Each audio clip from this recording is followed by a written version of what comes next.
Hi పిల్లలు.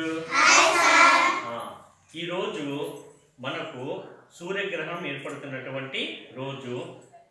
ఈరోజు ఎలా సూర్యగ్రహణం ఏర్పడుతుంది అనేటువంటి విషయాలన్నీ కూడా ఇప్పుడు నేను మీకు చెప్తాను, వింటారా? కూర్చోండి, అంతా సిట్ డౌన్. ఇక్కడ తిరగండి. ఇక్కడ గోడ పైన మనకు సూర్యగ్రహణానికి సంబంధించినటువంటి ఒక బొమ్మ ఉంది కదా. ఇక్కడ ఏమిటిది? సూర్యుడు. ఇదేమిది? చంద్రుడు. ఇదేమిది? భూమి. సూర్యుడు తన చుట్టూ తాను తిరుగుతూ ఉంటాడు.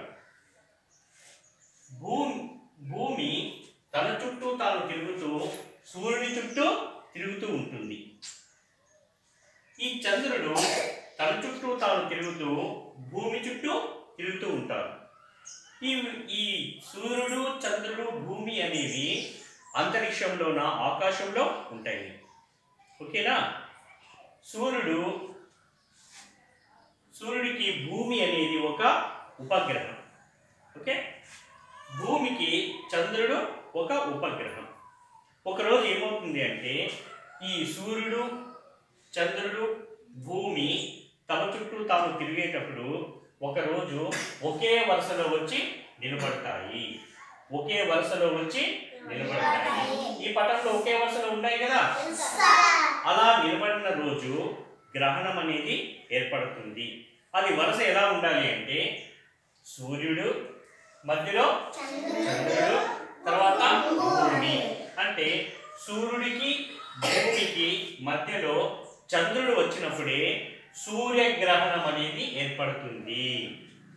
ఈ సూర్యగ్రహణం అనేది అమావాస్య రోజుల్లో మాత్రమే ఏర్పడుతుంది. మనకు నెల నెల అమావాస్య వస్తుంది కదా. ఆ అమావాస్య వచ్చిన ప్రతిసారి కూడా మనకి ఏమైనా గ్రహణం ఉంటుందని చెప్తున్నామా మేము? లేదు కదా. శాస్త్రవేత్తలు కూడా చెప్పడం లేదు కదా. గ్రహణం ఏర్పడాలి అంటే సూర్యగ్రహణము అమావాస్య రోజు. చెప్పండి, ఎవరెవరు రావాలి ఒకే వరుసలోకి? సూర్యుడు, వెరీ గుడ్. సూర్యుడు, చంద్రుడు, భూమి ఒకే వరుస మీద వచ్చి నిలబడి తిరుగుతూ ఉంటాయి, పరిభ్రమిస్తూ ఉంటాయి. ఆ రోజు మాత్రమే సూర్యగ్రహణం అనేది ఏర్పడుతుంది. ఇది సూర్యగ్రహణం అనేది పగటి పూట మాత్రమే ఏర్పడుతుంది. ఏమవుతుందంటే ఆ రోజు సూర్యుడి యొక్క కిరణాలు చంద్రుడి మీద పడతాయి. సూర్యుడికి ఎదురుగా ఉన్నటువంటి భాగంలోన ఇక్కడ ఏముంది? తెల్లగా ఉంది కదా. ఇక్కడ వెలుతురు ఉంటుంది. ఇక్కడ ఏముంటుంది?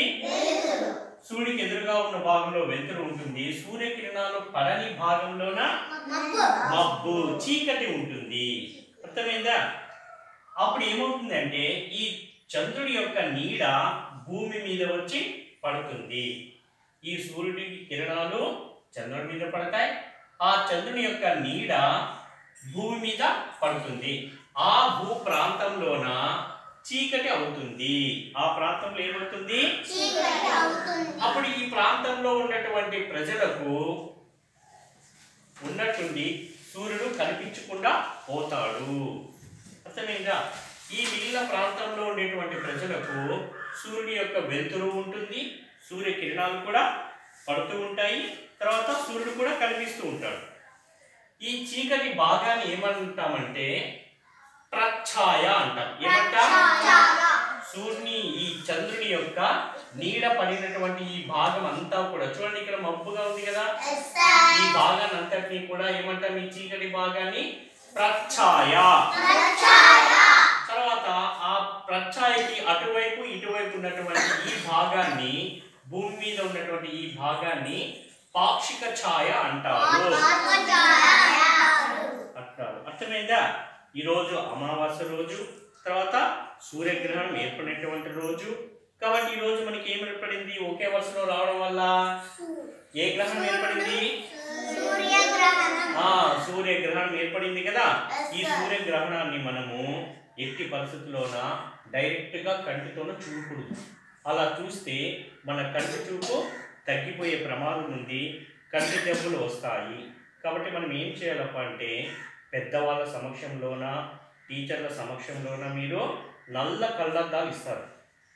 బయట మనం చూడడానికి సపరేట్గా ఇస్తారు. అక్కడ మాత్రమే ఇవి నల్ల కళ్ళద్దాలు పెట్టుకొని మనము సూర్యుడిని సూర్యగ్రహణం రోజు చూడాలి. అలా కాకుండా మనం డైరెక్ట్గా చూసినాం అనుకోండి కంటికి చాలా ప్రమాదం ఉంటుంది. అర్థమైందని చెప్పింది ఇది సూర్యగ్రహణం గురించి మనకున్నటువంటి విషయాలన్నీ కూడా మీరు బాగా తెలుసుకోవాలా. ఓకేనా? అర్థమైందా లేదు అందరికీ? ఓకే.